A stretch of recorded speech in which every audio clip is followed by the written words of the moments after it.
So in this video I'm going to be comparing some film photos that I had scanned by a film lab that I use against what I was able to achieve by scanning them myself at home using my Fujifilm digital mirrorless camera. And I'm also going to be comparing three different low speed colour film stocks: Kodak Portra 160, Kodak Ektar 100 and Lomography 100, just to see which gives the best overall results for colours, skin tones and highlight retention.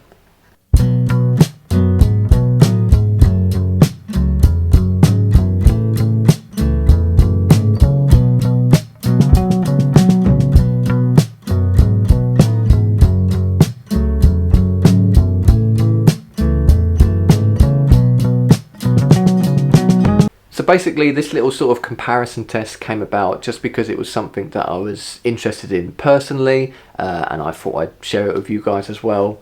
Basically, if you follow my channel already, you'll be aware of this like personal project I'm working on documenting my hometown of Southend-on-Sea, whereby I've pretty much just been walking up and down this same stretch of like 2 Mile Beach, sort of documenting it. I did it throughout the winter months, from January to March, to the end of March, just shooting black and white film only, taking a mix of, you know, street photos, landscapes and portraits of people I met on the street, just trying to make sure that my images give off this vibe of however I was feeling at that moment. You know, we were in lockdown in the UK, and I wanted to make sure that the photos showed that sort of feeling that people are going through, this feeling of loneliness and depression and sort of just not a very nice time that we're living through. So I chose to shoot it all in black and white, and I developed and scanned all the photos myself, and yeah, I was pretty happy with a lot of the results that I got. So I just want to make sure that now we're going into the summer part of the project and I'm going to be shooting colour film,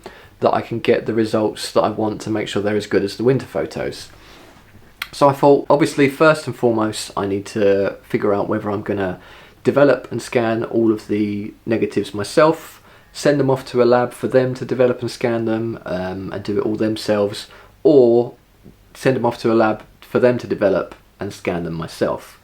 Now, my reasoning for this is, although I'm super comfortable with developing black and white and colour, I've developed a lot of my own in the past, I'm just not as comfortable with developing colour film. Like, often there's occasions where I feel like I've got the temperature right, I've got the mix of chemicals right, and everything seems to be right, and then after I've developed the roll I pull it out and for some reason something's gone wrong. Either it hasn't developed correctly or there's like spotting on it, and maybe I didn't get my temperature right.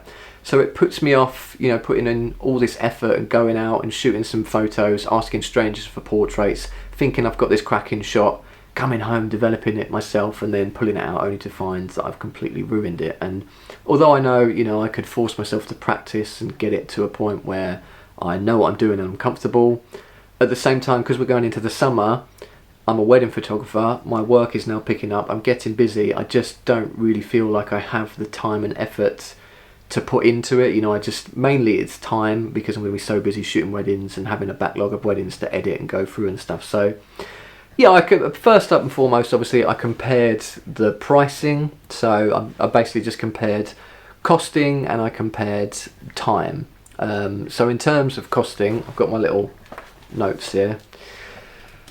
So I based it on, with the winter part of the project, I shot sort of just over 50 rolls of black and white, and that's what built up the collection of photos that I have for that winter part of the project. So I've just kind of rounded it to a nice even 50 to work out the costing. So obviously if you're going to develop yourself, you need to have the kits. Like, I've got all the gear already, but if you're someone who's looking into like cost options and thinking, should I do it myself, should I go to a lab, obviously you first need to make that initial investment of buying all the kit, you know.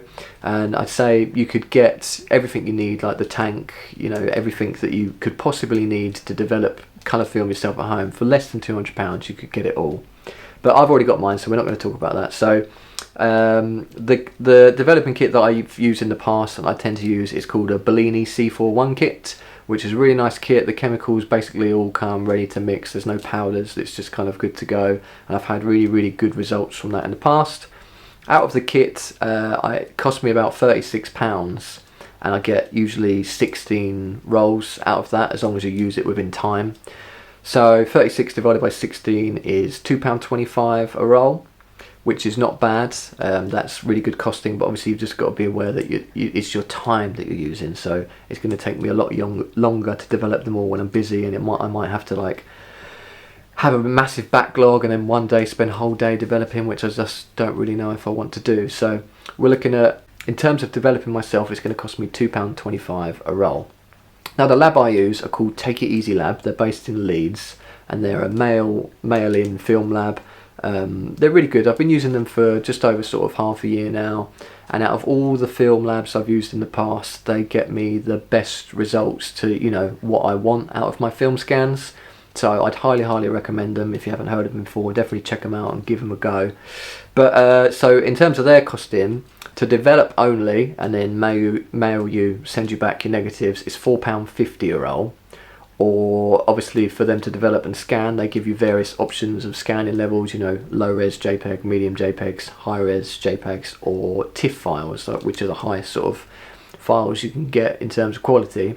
I usually go for high res JPEGs, and they cost £12 a roll. So we're looking at the difference of develop and scan myself, £2.25 a roll, send it to the lab to develop and scan myself, £4.50 a roll, or send it to the lab for them to develop and scan, £12 a roll. So obviously it would be much cheaper for me to develop myself, but then we're looking in terms of time. So if we base it over, say, 50 rolls from what I shot, sorry if I'm boring you, if we base it over 50 rolls from what I shot for the winter part of the project, in total, to develop and scan myself, over 50 rolls, it's going to cost me £112.50. To get the lab to develop but me scan myself, it's going to cost £225.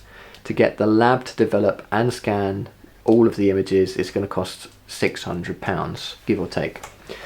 So obviously we now want to talk about the quality of the scans. So I know it's going to be much more cost efficient for me to just do it all myself, especially because I've got all the gear.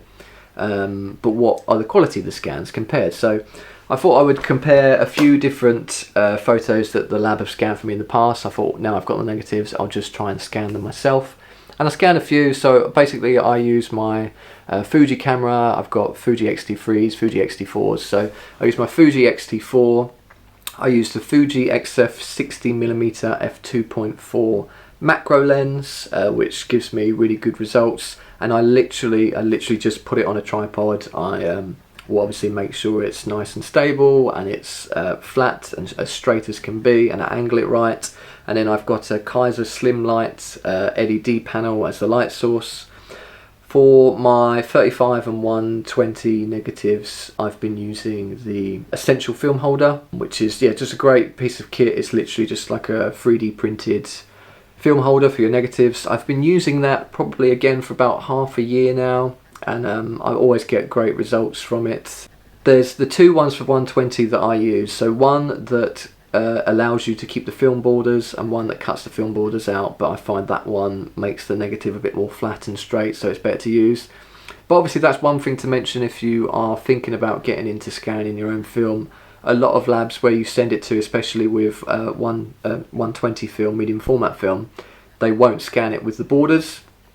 And if you're someone that wants to show the film borders, like a lot of people do, because it looks cool and obviously, I don't know, proves that you shot it on film, then you can't, for the vast majority of film labs, you can't do that by sending it to a lab. You have to scan it yourself to be able to show the film borders. So that's one benefit to scanning yourself, is being able to actually have the film borders. And then I think in terms of just colour, so I use Negative Lab Pro to convert the negatives, which is a great piece of software for Adobe Lightroom. And yeah, it's just really great. Like straight out of the box, you always get really good colour conversions. But definitely, I think for a lot of the photos, I'm actually preferring the results that I'm getting by scanning them myself and dealing with the colours myself, as opposed to letting the lab. I know the lab that I use, Take It Easy Lab, use a Fuji Niritsu scanner, which is obviously a great scanner. But just the colours that I'm able to get and the control that I'm able to have by doing it myself, I think, in my opinion, is much more beneficial having that control. On top of that, I wanted to figure out what would be like the best colour film stock for me to use. So I'll be walking around in sort of, blue sky days, often sometimes in the middle of the day when the sun's high in the sky. So I know I need a low speed colour film, you know, ISO 100 or something like that. So I thought I'd compare 3 different ones that I had in mind: Portra 160, Ektar 100 and Lomography 100.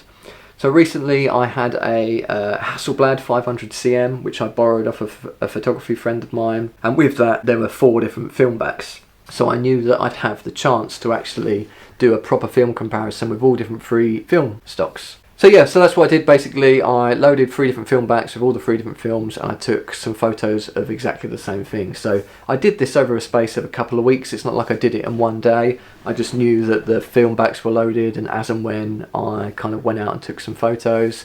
I did a few things. I took like a few landscape photos just along the beach and stuff like that, just because I knew I'd be shooting landscapes. And then I took a few like portraits of some friends of mine. I was with a friend of mine, a model. I took some portraits of her. So basically I just, yeah, everyone I was kind of meeting up with, I was taking a photo with the Portra 160, a photo with the Ektar 100 and a photo with the Lomography 100, just so I could compare the results for how the colours are coming out, how the skin tones are looking, and how it's how the highlight retentions are, so how like that sort of information is being saved in the highlights, just because I know it's going to be quite bright on all these sunny days. And then I had a few photos left as well, and I decided I would try and go out and shoot some portraits of some strangers, just because I'm aware that's what I'm going to be doing for the summer part of the project, and I didn't want to kind of get, you know, it took me a long time to build up my confidence to actually go out and approach strangers on the street, and I'm kind of starting to get to the point where I'm a little bit more comfortable, but I didn't want to get, because I haven't done it in a while, I didn't want to get, you know, out of shape with it. So I thought I'd force myself to go out and take some pictures of some strangers as well. Hi ladies. I'm a local, don't be frightened. Oh my god, there's a man in the thing. I'm a local photographer. I'm just making a quick YouTube video. I'm testing 3 different colour film stocks basically, and how they work for skin tones. Basically, I'm working on a project about Southend, and I need to choose the right colour film. Okay. So I'm basically wondering if anyone would like a photo, all 3 of you together. Yeah. I can obviously send you the photo. You can keep it forever, free of charge. We're not distancing them. No. Bubble. You're bubbled up. Yeah. So yeah, I'll only take literally 2 minutes. I just kind of want to test. So I'll take 1 photo. Send us a photo. Swap to the So I essentially have to take 3 just to test the different film. All right. Okay. Come my way then. Come on. Isn't it? Right, let's come away from the bags a bit. So just here. I can't pose though. No need to pose. No, just keep it relaxed. Okay. Right. Everyone ready? Yep. I'll count down so you don't blink, because obviously there's no retakes with film. Okay. Ready? Oh. 3, 2, 1. Lovely. So now I just got to do the same 2 more times. All right. I'll be as quick as I can. 3, 2, 1. Perfect. Last one, ready? 3, 2, 1. Perfect. Doggy, just in time. Right, who wants the photos? I can email them to you. Whoever, if I email it to one of you, then you can send it to the rest. Yeah, you can email it. Do you want to email it at technology? Yeah, wow. Who's better with technology? Okay.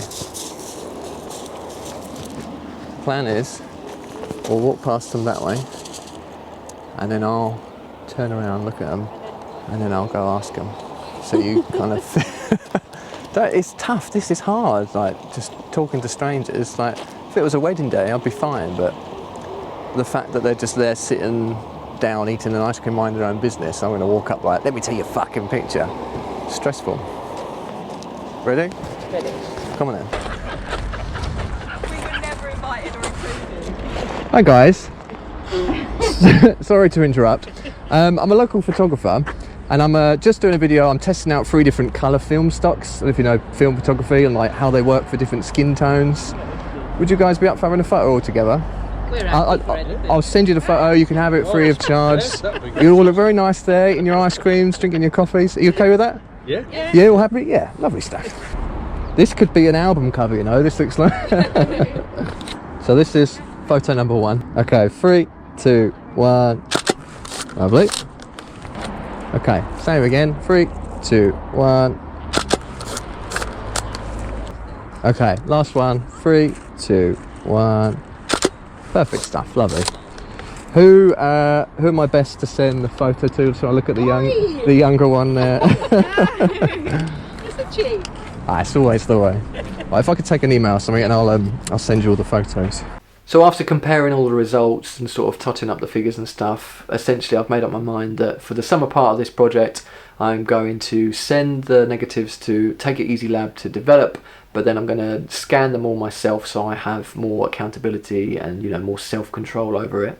And then I'm going to be shooting Lomography 100 because out of all of the photos that I took, the vast majority of the ones that I leaned to were the Lomo 100 shots, and in terms of costs of the films, obviously I can get 5 rolls of Portra 160, costs sort of just under £50. I can get 5 rolls of Kodak Ektar for more sort of like £40, or I can get 3 rolls of Lomo 100 for, I think it's like £26 was what I got them for. So in terms of when you add up the costs, you know, per 10 rolls or whatever, per 9 rolls, yeah, I think it's more cost effective to either go for the Ektar or the Lomo, and the Ektar is just too saturated in my opinion. I know you can dial it down, but I think for my uses I'm really liking the look of Lomo 100, and the price is right as well. So yeah, that's me. I'm going to get stuck into the summer project now. I'm looking forward to getting out. Basically, I've got some ideas in mind to kind of recreate a lot of the winter photos, go to the same locations that I took these winter photos and take them again, so you have that contrast of it being empty with one person and then busy with lots of people, and then just getting out again and taking lots and lots of portraits, and rather than having these like solo portraits of people that I did with the winter part of the project, I'm going to try and have, you know, lots of group photos of people standing together, hugging, smiling, families, friends and stuff. And yeah, hopefully we'll get on alright. I'm going to be quite busy this summer, so I've got to make sure I make time for it, and I'll update you guys as and when I've got some photos to show you. But yeah, that's it for now. Thanks for watching. Sorry if it felt a little bit rushed. I didn't really script this, so it might have been a bit of a mess, but I appreciate you guys watching, and I'll see you in the next video.